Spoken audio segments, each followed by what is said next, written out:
वाला chapter close नहीं हो पा रहा है अभी तक। पहले राहुल गांधी ने बयान दिया और अब कांग्रेस नेता अरुण यादव का बयान सामने आया। एक कार्यक्रम में अरुण यादव ने कहा कि कांग्रेस में सब लंबी रेस के घोड़े हैं। इससे पहले राहुल गांधी पार्टी में 3 तरह के घोड़े बता रहे थे। रेस के घोड़े, बारात के और लंगड़े घोड़े होने वाली बात उन्होंने कही थी। अब अरुण यादव के बयान के बाद एमपी में फिर से एक बार घोड़ा पॉलिटिक्स शुरू हो गई है। बीजेपी ने घोड़े वाले बयान पर पलटवार किया है। रामेश्वर शर्मा ने पूछा है कि अरुण यादव आखिर कहना क्या चाहते हैं। क्या कांग्रेस में गधे भी हैं? उधर कांग्रेस नेता गोविंद सिंह ने कहा कि कार्यकर्ता को गधा घोड़ा कहना ठीक नहीं। एक हुआ बारात का, दूसरा हुआ रेस का, एक तीसरा भी होता है। कौन सा होता है? लंगड़ा घोड़ा।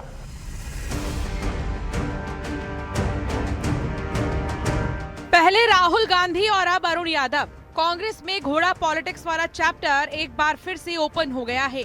कुछ महीने पहले कांग्रेस नेताओं की एक मीटिंग में राहुल गांधी ने घोड़ों का राग छेड़ा था। एक हुआ बारात का, दूसरा हुआ रेस का, एक तीसरा भी होता है।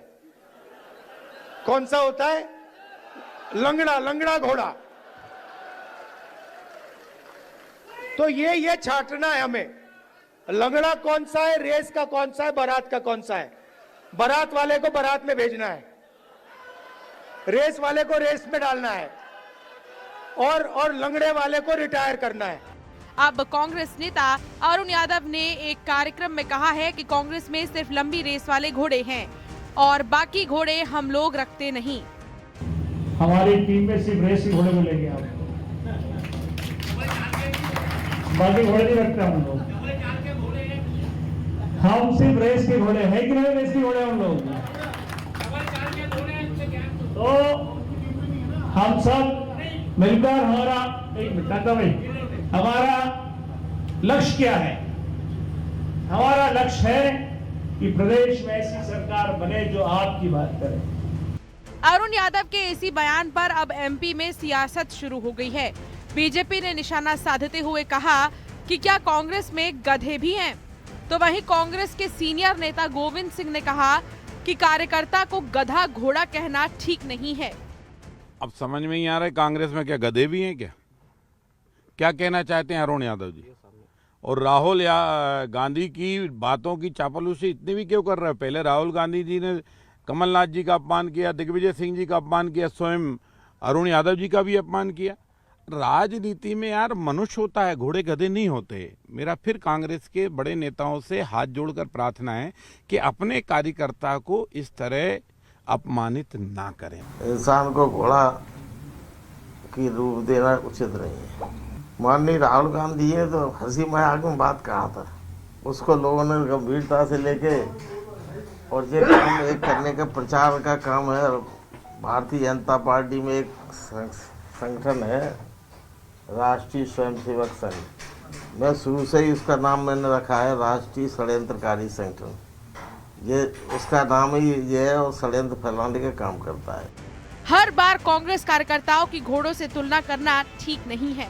अगर सब रेस के घोड़े हैं तो चुनाव में क्यों पीछे रह जाते हैं? सिर्फ कहने से कोई रेस का घोड़ा नहीं हो जाता, उसके लिए करके भी दिखाया जाता है। Bureau report, news 18। और अब बात करते हैं माननीय यानी कि विधायकों की, जिनकी सैलरी बढ़ाने की तैयारी शुरू हो चुकी है। जहां माननीयों के वेतन और भत्ते बढ़ाने के लिए सरकार ने पूरे 9 साल के बाद कमेटी का गठन कर दिया और आने वाले 11 नवंबर को इसे लेकर कमेटी की बैठक भी होने जा रही है। माना जा रहा है कि विधानसभा के शीतकालीन सत्र में सरकार इसको लेकर विधायक वेतन भत्ता संशोधन विधेयक भी लेकर आ सकती है। कांग्रेस ने तंज कसते हुए कहा कि सरकार के पास इतने पैसे भी नहीं है कि वो किसानों से गेहूं खरीद पाए और ऐसे में प्रस्ताव पर फिलहाल रोक लगे। बीजेपी ने कांग्रेस पर डबल स्टैंडर्ड रखने के आरोप लगाए।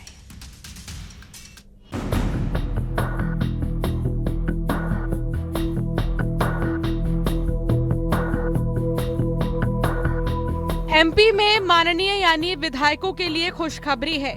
मोहन सरकार विधायकों की सैलरी बढ़ाने की तैयारी में है।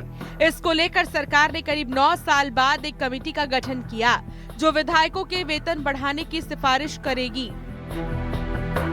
बताया जा रहा है कि 11 नवंबर को कमेटी की बैठक होने वाली है। विधानसभा के शीतकालीन सत्र में सरकार इसे लेकर विधायक वेतन भत्ता संशोधन विधेयक भी लेकर आ सकती है, जिसमें विधायकों के वेतन और पूर्व विधायकों की पेंशन समेत सुविधाओं में इजाफे की संभावना है। चलिए सबसे पहले आपको बताते हैं अभी एमपी में विधायकों को वेतन भत्ता क्या मिल रहा है। जानकारी के मुताबिक विधायकों का वेतन 30,000 रुपए है। वेतन के साथ विधायकों को 30,000 रुपए निर्वाचन क्षेत्र भत्ता मिलता है। साथ ही टेलीफोन के लिए भी 30,000 रुपए मिलते हैं। इसके अलावा लेखन सामग्री, डाक भत्ता 10,000 रुपए, कंप्यूटर और अर्दली के लिए 15,000 रुपए, 10,000 रुपए चिकित्सा भत्ता दिया जाता है। विधायकों के वेतन और भत्ता बढ़ाए जाने से पहले ही सियासत गर्मा गई है। कांग्रेस ने सरकार को घेरते हुए तंज कसा है। कांग्रेस का कहना है कि सरकार के पास इतने पैसे भी नहीं हैं कि वो किसानों से गेहूं खरीद पाए। ऐसे में प्रस्ताव पर फिलहाल रोक लगे। बीजेपी ने कांग्रेस पर डबल स्टैंडर्ड रखने का आरोप लगाते हुए कहा कि अगर नहीं चाहिए तो कांग्रेस विधायक कमेटी के सामने अपना जवाब दे। मध्य प्रदेश का बजट इतना ध्वस्त हो गया है कि गेहूं खरीदने के लिए 70,000 करोड़ चाहिए, वो है नहीं। केंद्र से कह रहे हैं कि आप एफसीआई के माध्यम से खरीद लो। मैं तो समझता हूं कि विधायक हो या पूर्व विधायक हो या पूर्व सांसद, सबके जब तक की हालत ठीक नहीं हो रोक लगा देनी चाहिए। हर स्तर पर बातचीत होकर के समिति ने जो बातचीत की है और पूरे देश का अध्ययन किया है कि हर राज्य में क्या स्थिति है, उसके हिसाब से जो रिपोर्टिंग की है उसमें जो निर्णय होगा वो हम सबको मान्य होगा। अब उनको तो कुछ ना कुछ कहना है। उनके विधायक मना कर दें कि हम कोई सुविधा मिलेगी नहीं लेंगे, मना कर दें, सुविधाओं की मांग करते हैं। बहुत नौटंकी बात करें यहाँ, मतलब चाहिए भी लेकिन विरोध भी करना है तो आप मना कर दो ना, आप साफ कर दो कि हम नहीं लेना चाहते, खत्म हो जाएगी बात। तो आपका पक्ष तो जनता देख ले, दूर दूर से अलग अलग बातें करना।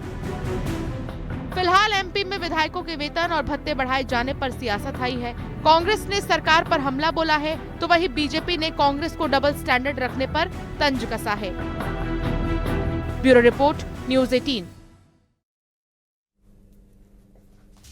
और राहुल गांधी पर सीएम डॉक्टर मोहन यादव ने बड़ा हमला बोला है। वोट चोरी के आरोप पर सीएम ने कहा कि बिहार की जनता को राहुल गांधी भ्रमित कर रहे हैं। बिहार के चुनाव में राहुल गांधी हरियाणा की बात कर रहे हैं।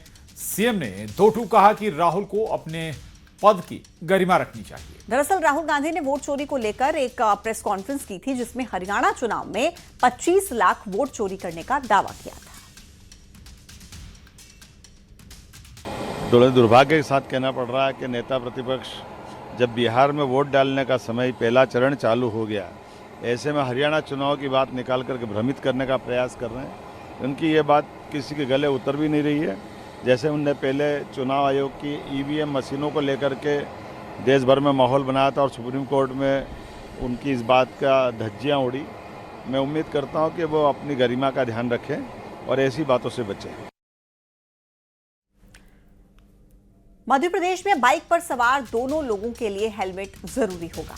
बाइक चलाने वाले के साथ साथ पीछे बैठने वाले के लिए भी हेलमेट जरूरी कर दिया गया है। इंदौर, भोपाल समेत मध्य प्रदेश के 5 शहरों में आज से ये नियम लागू हो गया है। जहां दोपहिया वाहन पर पीछे बैठने वालों के लिए भी अब हेलमेट पहनना जरूरी होगा। हेलमेट नहीं होने की स्थिति में अब चालानी कार्रवाई की जाएगी, जिसके लिए जिला प्रशासन की तरफ से निर्देश भी जारी कर दिए गए हैं, जहां हेलमेट को लेकर सभी दिशा निर्देश बता दिए गए हैं।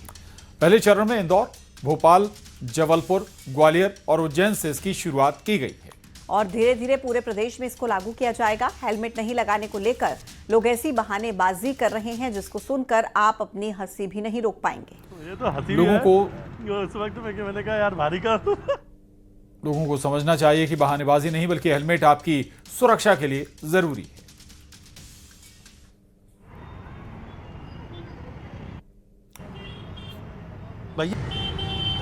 हाँ सर, तो अभी उनके पास हेलमेट था नहीं तो वो रास्ते में मिले थे तो उन्होंने मेरे से लिफ्ट मांगी तो हम यहाँ पे आ गए तो इसलिए खड़े हैं। तो अब आप ध्यान रखेंगे किसी के पीछे भी बैठना है तो भी हेलमेट लगाना है? जैसे ध्यान रखेंगे, हमारे वैसे उनको प्रॉब्लम हो रही है। और अब हाँ, चालान किसका, आपका कट रहा है कि इनका कट रहा है? गाड़ी तो उनकी है फिलहाल।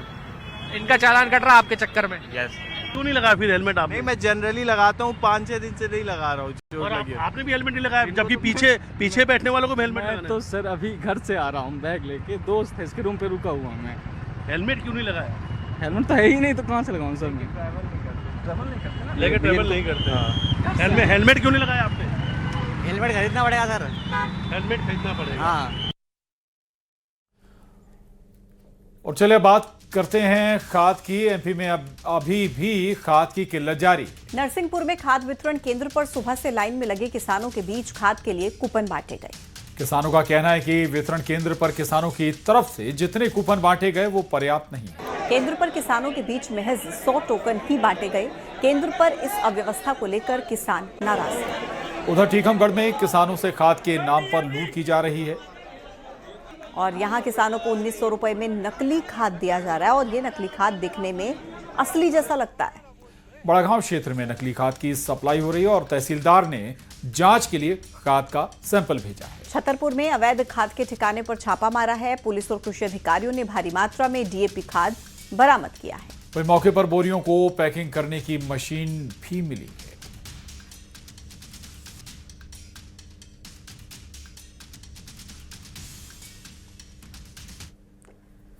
तो खाद के संकट को लेकर पूर्व केंद्रीय मंत्री कांग्रेस के नेता अरुण यादव ने सरकार में पूर्व मंत्री कमल पटेल को सीधे निशाने पर लिया। अरुण यादव ने आरोप लगाया है कि कमल पटेल हरदा में नकली खाद फैक्ट्री खोले हुए हैं।